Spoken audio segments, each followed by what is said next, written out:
Named after the first Prime Minister, Alhaji Sir Abubakar Tafawa Balewa, the TBS, as it is popularly referred to, is in the center of Lagos Island and has become a commercial center and strategic spot for celebrations, carnivals and rallies, among others.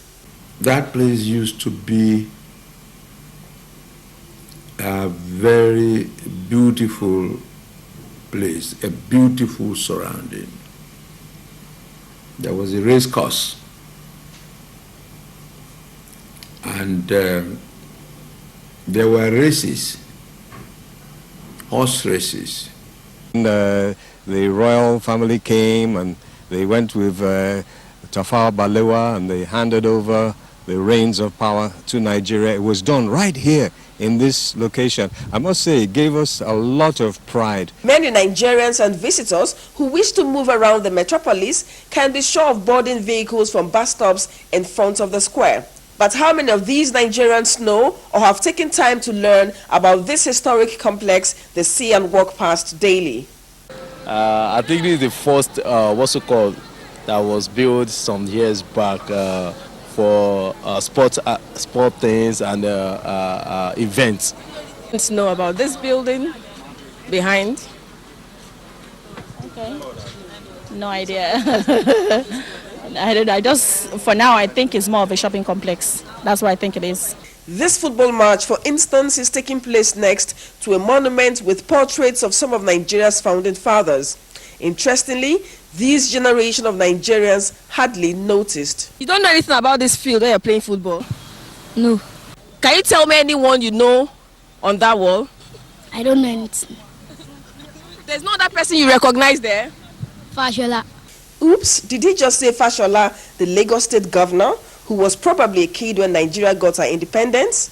Obviously, many young Nigerians need to take more history classes on the nation. We don't impart enough knowledge to the younger ones. We have to teach them the history of Nigeria. There should be books written about this country. Very interesting books could be written. And if the long-gone great nationalists who fought for Nigeria's independence, whose names are engraved on this structure, for instance, could pay a spiritual visit to it, they would indeed weep at the state of degradation around it. Their tears would aggravate to loud cries if they look up to see the empty flag mast. Only this tiny shred, more like a piece of handkerchief rag that landed on the mast as a result of heavy wind, is the only thing representing the Nigerian flag.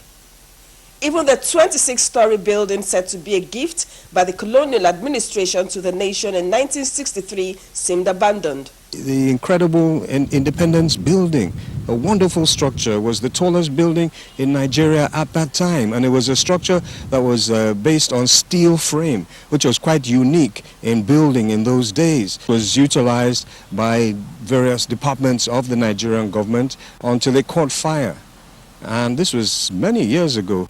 Tafawa Balewa Square is today used for so many events but horse racing. If I had the chance in those years, I would never change that place.